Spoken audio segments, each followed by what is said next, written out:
আমি সকলোৱে বিচাৰো আমাৰ দেশৰ গড়ে আয় বছৰি অন্তত 12 লাখ টকা হওক আৰু ন্যূনতম আয় বছৰি অতি কমেও 2.5 লাখ টকা হওক। কিন্তু এইটো আজিও হোৱা নাই। এই কাহানিবাই হ'ব লগা আৰ্থিক অৱস্থা নিশ্চিত কৰিবলৈ আমি কি কৰিব লাগিব? স্বৰ্ণভাৰত পাৰ্টিয়ে বিশ্বাস কৰে যে অৰ্থনৈতিক উন্নতিৰ বাবে বিভিন্ন সংস্কাৰৰ প্ৰয়োজন। সংস্কাৰসমূহ হ'ল প্ৰশাসনিক সংস্কাৰ, ন্যায় ব্যৱস্থাৰ সংস্কাৰ, কৃষি সংস্কাৰ, বাণিজ্যিক সংস্কাৰ আৰু শ্ৰম আইন সংস্কাৰ। চৰকাৰ ব্যৱসায়ৰ মালিক হ'ব নালাগে আৰু ব্যৱসায় চলাবও নালাগে, কাৰণ চৰকাৰ নিয়ন্ত্ৰক আৰু নিয়ন্ত্ৰকে যদি নিজেই ব্যৱসায় চলায় ক্ষমতাৰ অপব্যৱহাৰ অৱশ্যম্ভাৱী। এই অৱস্থাটো আমি এটা আম্পায়াৰৰ ক্ৰিকেট দলৰ লগত তুলনা কৰিব পাৰোঁ।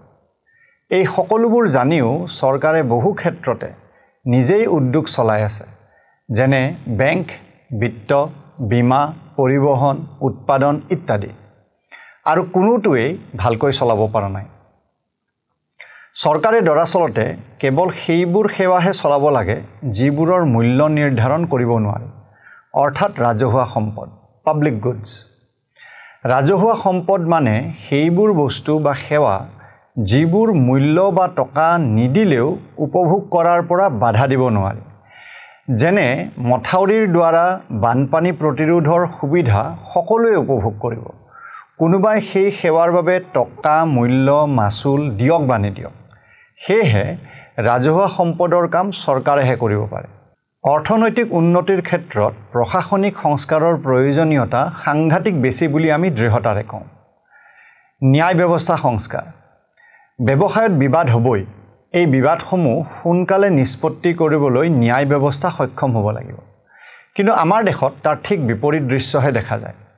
একোটা চিভিল কেছ বছৰৰ পিছত বছৰ ধৰি চলি থাকে। এনে অৱস্থাৰ বাবে ব্যৱসায় আৰু বাণিজ্যত সাংঘাতিক ক্ষতি হয়। ন্যায় ব্যৱস্থাই কেছৰ ভাৰ সহ্য কৰিব নোৱাৰা অৱস্থাত আছে। সেয়েহে বৰ্তমানতকৈ বহুত বেছি বিচাৰকৰ প্ৰয়োজন, সহায়কৰ প্ৰয়োজন, আন্তঃগাঁথনিৰ উন্নতিৰ প্ৰয়োজন, লগতে প্ৰক্ৰিয়াগত বাধাসমূহো কমোৱাৰ প্ৰয়োজন। চুক্তি বলবৎ কৰাৰ ক্ষেত্ৰত আমাৰ দেশ বহু তলত আছে। চুক্তি বলবৎ কৰাটো ব্যৱসায়ৰ ক্ষেত্ৰত অতি গুৰুত্বপূৰ্ণ। যদি চুক্তিখন আইনসন্মত হয় তেনেহ'লে সেই চুক্তি যিয়ে ভংগ কৰিব সেই পাৰ্টিয়ে চুক্তিত থকা ধৰণে ক্ষতিপূৰণ দিব লাগে। যদি সেইটো নহয় ব্যৱসায় কৰাটো অসম্ভৱ।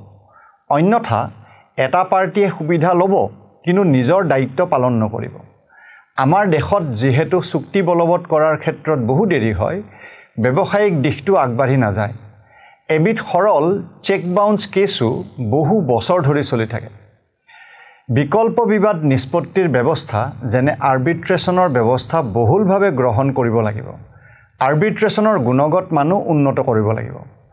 এই ব্যৱস্থাবোৰৰ জৰিয়তে ব্যৱসায়িক দিশৰ জটিল চুক্তিসমূহ ব্যৱসায়িক পাৰ্গতালি থকা আৰ্বিট্ৰেটৰে ব্যৱসায়িক বিবাদৰ মীমাংসা কৰিব পাৰিব আৰু আদালতেও সেই আৰ্বিট্ৰেশ্যনৰ মান্যতা দিব লাগিব।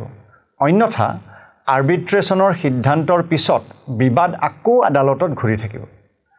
ন্যায় ব্যৱস্থাৰ সংস্কাৰ আৰু প্ৰশাসনিক সংস্কাৰ হ'ল ইনষ্টিটিউচনেল সংস্কাৰ, অনুষ্ঠানৰ সংস্কাৰ।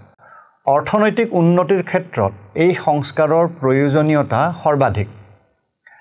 কৃষি সংস্কাৰ। 1991 চনত ঔদ্যোগিক খণ্ডত কিছু পৰিমাণে উদাৰীকৰণ হ'ল, কিন্তু কৃষিখণ্ড বৰ্ধিত নিয়মৰ মাজতেই ৰ'ল।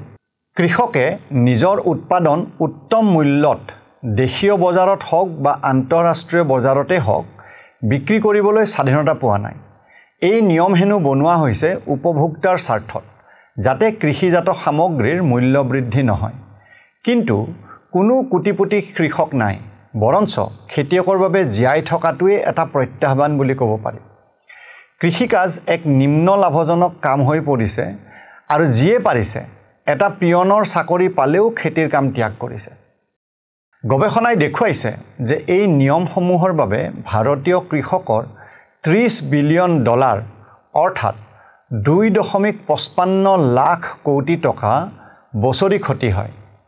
এই গৱেষণাৰ লিংক মই দি দিম, শ্ৰোতা দৰ্শকে যদি বিচাৰে পঢ়িব পাৰিব।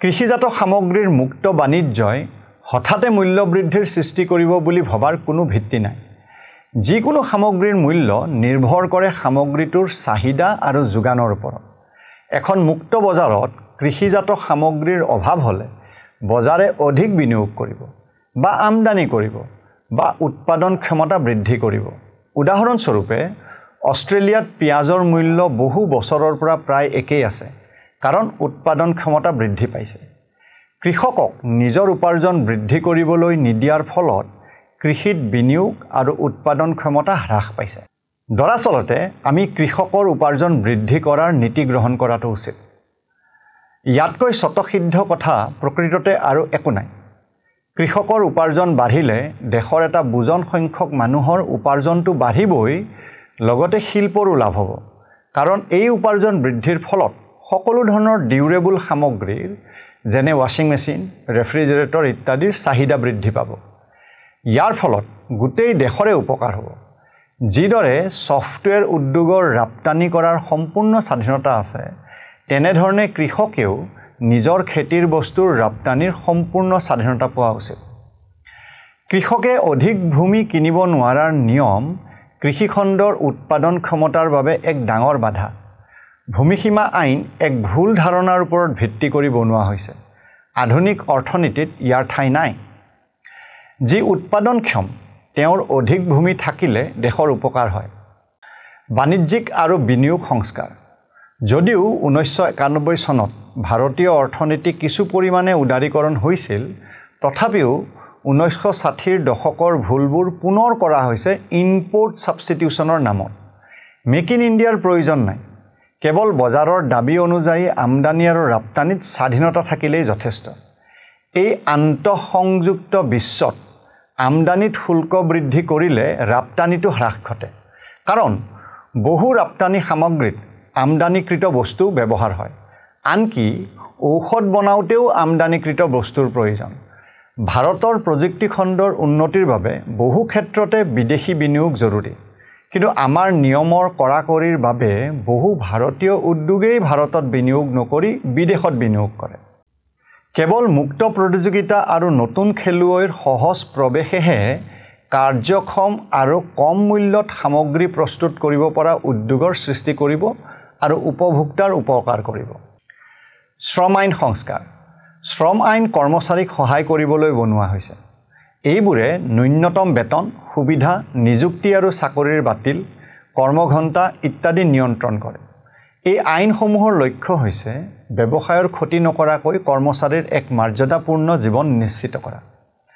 কিন্তু এই আইনবোৰ অতিমাত্ৰা কঠোৰ আৰু প্ৰতিযোগিতাৰ প্ৰতিক্ৰিয়াত ব্যৱসায়ক বাধা প্ৰদান কৰে নিযুক্ত কৰ্মচাৰীয়ে যদিও লাভ পাইছে ব্যৱসায়ৰ বৃদ্ধি হোৱাত বাধা পাইছে তাৰ ফলত নতুন চাকৰিৰ সৃষ্টি হোৱা নাই যিয়ে লাখ লাখ নিবনুৱাৰ ক্ষতি কৰিছে ন্যূনতম বেতনো কৰ্মচাৰীক সহায় কৰাৰ উদ্দেশ্যেৰে কৰা হৈছে কিন্তু প্ৰমাণে এইটো দেখুৱায় যে ন্যূনতম বেতনৰ বাবে যুৱ আৰু পিছপৰা গোষ্ঠীসমূহে কম বেতন লৈ কাম কৰি অভিজ্ঞতা অৰ্জন কৰাৰ সুযোগ হেৰুৱায় এই ন্যূনতম বেতন আতৰুৱা বা বহুত কম কৰা উচিত যাতে সেই সকল ব্যক্তিয়ে অভিজ্ঞতা অৰ্জন কৰি ভাল বেতন লাভ কৰিব পৰাৰ সুবিধা পায় এই আইনবোৰৰ আন এক জটিল প্ৰত্যাহ্বান হৈছে কৰ্মচাৰীৰ নিযুক্তি আৰু চাকৰি বাতিলত উদ্যোগৰ হাতত নিয়ন্ত্ৰণ নাই ভাবক আপুনি খেতিত কাৰোবাক নিযুক্ত কৰিলে কিন্তু তেওঁক আৰু কামৰ পৰা আঁতৰাব নোৱাৰে চাকৰিৰ পৰা আঁতৰাবলৈ হলে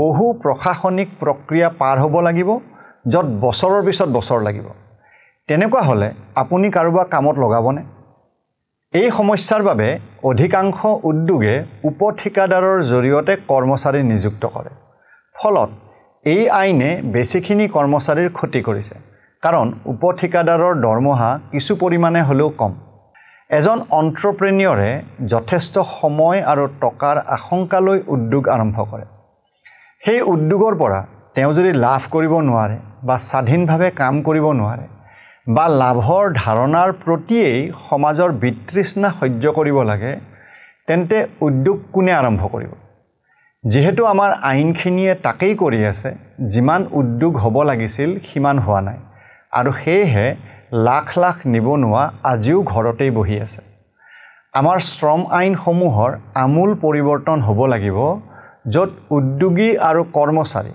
উভয়ৰে উপকাৰ হ'ব আৰু সকলোৱে ব্যৱসায়, বাণিজ্য, কল কাৰখানা, উদ্যোগ স্থাপন কৰিবলৈ মনোবল পাব।